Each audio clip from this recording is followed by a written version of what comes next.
د بریا یا کامیابۍ لس اصول. لومړی اصل: د بریا معنا د هر چا لپاره توپیر لري.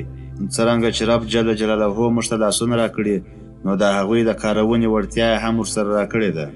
یو مشهور مذهبي مشر و، 2 زده کوونکي یې درلودل. کله چې د هغوی زده کړې پای ته ورسېدلې او د بیرته تګ اراده یې وکړه، نو مشر دوی هر یو په جلا جلا ډول راوغوښتل او پوښتنې یې ترې وکړې. مشر ورته وویل: دا چې ستاسې زده کړې بشپړې سوې او اوس به زما له څنګه ځئ او د خپلو چارو په لټه به پیل کوئ، نو ستاسو سره د راتلونکي څه پلان شته او که نه؟ یو زده کوونکي ورته وویل: کله چې مې په عملي ژوند پیل وکړم، نو د بریا او خوښۍ په لټه کې به سم. په دې وخت کې دې زده کوونکي ته یې مشر یو داسې صندوق ورکړ چې د سرو زرو له سکو څخه ډک و. دعا یې ورته وکړه او په خپله مخ یې رخصت کړ. بیا مشر دویم زده کوونکی راوغوښت او همدا پوښتنه یې ترې وکړه. زده کوونکي ورته په جواب کې وویل: کله چې مې په عملي ژوند پیل وکړم، نو زه به د بریا او خوښۍ غوښتونکی یم. مشر دې زده کوونکي ته د سرو زرو یوه سکه ورکړه، دعا یې ورته وکړه او رخصت یې کړ. زده کوونکي چې یو څه اندازه وړاندې ولاړل، هلته یو بل شخص ولاړ و چې دا منظر یې ټول ننداره کړی و. کله چې زده کوونکي ولاړل، نو هماغه کس د مذهبي مشر په لوري ولاړ او له هغه یې وپوښتل چې تاسې یو زده کوونکي ته د سرو زرو د سکو صندوق او بل ته مو یوازې یوه سکه ورکړه، په دې کې څه راز و؟ مشر په خندا سره جواب ورکړ: کوم زده کوونکی چې د بریا او خوښۍ په لټه ولاړی، هغه یې نسي ترلاسه کولی، ځکه چې هغه په بهرنیو ځواکونو ملا تړي، نو ځکه هغه ته د بشپړ صندوق اړتیا وه. او هغه بل زده کوونکی چې د ځان لپاره د بریا غوښتونکی و، هغه په خپل داخلي قوت سره د بریا لاسته راوړل غوښتل. نو زه ډاډه یم چې هغه به حتما بریا لاسته راوړي او د زیات مال اړتیا ورته نه وه، نو ځکه مې ورته یوه سکه ورکړل. د بریا یا کامیابۍ مقصد دا دی چې موږ د خپلو هغه موخو چې خوښې مو دي د ترلاسه کولو لپاره هڅې وکړو. موخې چې زموږ هیلې دي او ورته رسېدلو لپاره یې هڅې کوو، باید د هماغه غوښتونکي سو. موږ چې څه وغواړو، هماغه لاسته راوړلی سو. بریا زموږ د هڅو نوم دی. باید دا هم ذکر کړو چې د هیلو ترسره کېدل هم بریا ده. بریا زموږ له قوت سره رابطه لري او د هر شخص لپاره یې معنا توپیر یا فرق لري. بریا د هر چا ذاتي تجربه ده او هر څوک یې په جلا جلا ډول احساسولی سي. بریا د هر چا لپاره یوه بېله معنا لري. د یو سیاستوال لپاره د قوت او قدرت لاسته راوړل بریا ده. د یو سوداګر لپاره د پیسو جمع کېدل بریا ده. د یو هنرمند لپاره زیات شهرت بریا ده. د یو ښه فکر لرونکي شخص لپاره دا بریا ده چې اولادونه یې ښې زده کړې وکړي. د یو ساینسدان لپاره د یوې نوې تجربې بریالي کېدل او یا د کوم نوي شي کشفول بریا ده.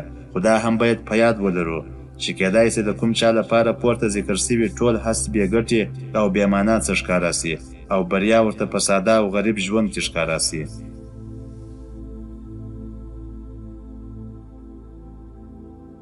دوهم اصل: پر خپل ځان باور ولرئ. دا خبره په یاد ساتئ چې په ژوند کې بریا هغوی ترلاسه کوي چې په دې باور لري چې موږ به هرومرو بریالي کیږو. که موږ چیرې د بریالیو خلکو ژوند مطالعه کړو، نو په دوی ټولو کې یوه ګډه ځانګړنه به حتما پیدا کړو چې هغه به د دوی د خپلو ځانونو باور وي. هغه خلک له ناکامۍ سره مخ کیږي چې هغوی ناکامۍ ته په خپلو ذهنونو کې ځای ورکوي. موږ داسې ډېر خلک لیدلي چې هغوی له وړاندې پر خپلو ځانونو باور درلود او بیا بریالي سوي دي. کله چې غواړئ کوم کار ترسره کړئ او خپلې اصلي موخې ته ورسېږئ، نو لومړی پر خپل ځان باور ولرئ او بیا یې پیل کړئ چې دا اصل ستاسې بریا 100% تضمینوي. که تاسې د کار په پیل کې خپل ذهن له بې ځایه اندېښنو څخه ډک کړئ، نو بیخي زیات امکان لري چې تاسې د ناکامۍ سره مخ شئ. د مثال په ډول، که یو ساینسدان په خپل علم باور ونه لري، نو دا شونې ده چې په ټول ژوند کې به یو نوی شی هم کشف نه کړي. ارواپوهان وایي پر ځان باور د بریا یا کامیابۍ کلي ده. کله چې موږ په دې باوري سو چې موږ بریالي کیږو، نو 100% کې شونې ده چې بریا به ترلاسه کړو، ځکه د دې باور په پیدا کېدو سره به زموږ سره د خپلو نیمګړتیاوو ډار نه وي. باور موږ بریا ته رسوي. خو که چیرې مو له خپلو نیمګړتیاوو ډار ولرو، نو دا به مو د زوال لامل وګرځي. نو د دې لپاره د وخت په ارزښت پوهېدل او ورسره سم مخ پر وړاندې تلل زموږ په هوښیاروالي دلالت کوي. موږ ته نه ښایي چې په خپلو تېرو ناکامیو پسې وګرځو او د افسوس اظهار وکړو. خپلو موخو ته د رسېدلو په اوږدو کې موږ ته د ډېرو هڅو کول اړین دي او د دې ترڅنګ پر خپل ځان پوره باور لرل هم په دې تړاو اغېزمن فکټور ګڼل کېږي. باید دا هم ذکر کړو چې خپلو موخو ته د رسېدلو په اوږدو کې موږ ته تر ټولو ستر خنډ زموږ په خپل ځان باندې کمزوري باور دی.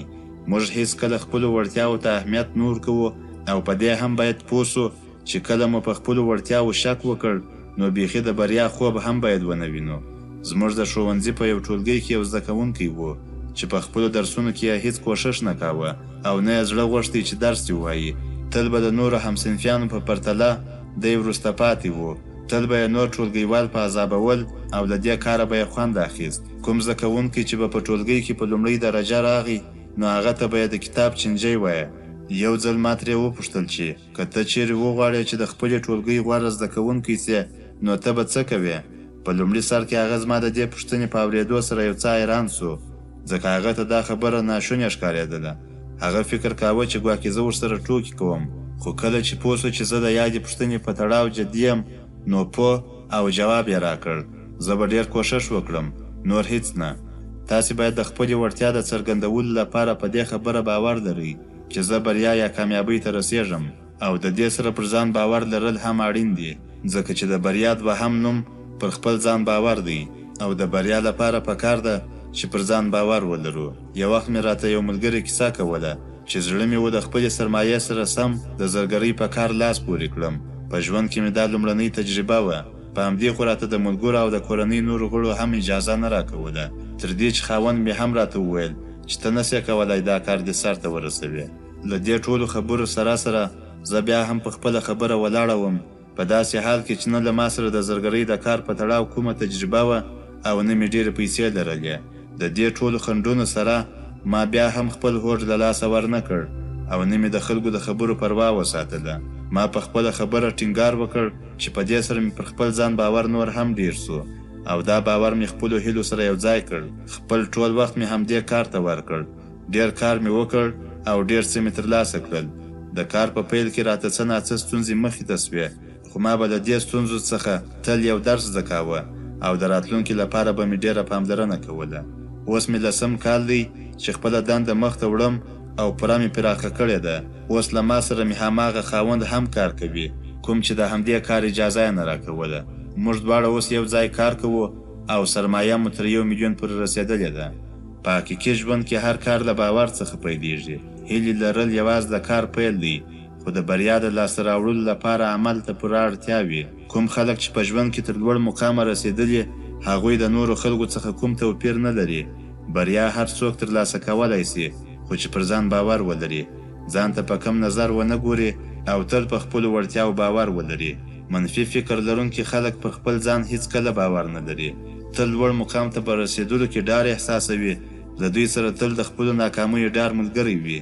خو بریا هغه خلک ترلاسه کوي څوک چې له ناکامیو ډار نه لري. زموږ منفي افکار موږ تل له بریا لیرې ساتي او همدا منفي افکار زموږ د بریا په مخ کې ستر خنډ هم ګڼل کیږي. لاندې څو ټکي در سره په غور ولولئ.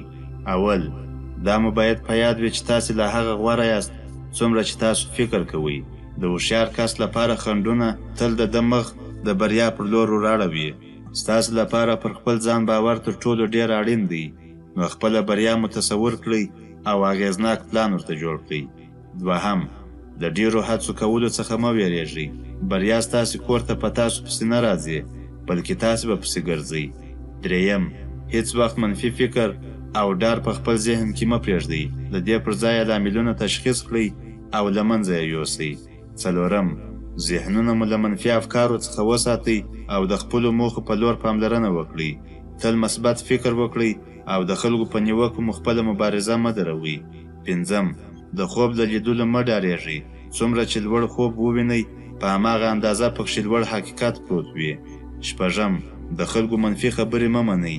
تاسو په خپلو کارونو له نورو څخه ډېر ښه پوهېږئ، نو ځکه خو د هغوی په خبرو مه دوکه کېږئ. اووم، په خپل شاوخوا کې بریالیو اشخاصو ته ځیر سئ او دا وګورئ چې هغوی څه ډول کارونه سرته رسولي او څه ډول یې خپلې ستونزې تشخیص کړي او له منځه یې وړي دي. 8. بریا ته هر څوک رسېدلی سي.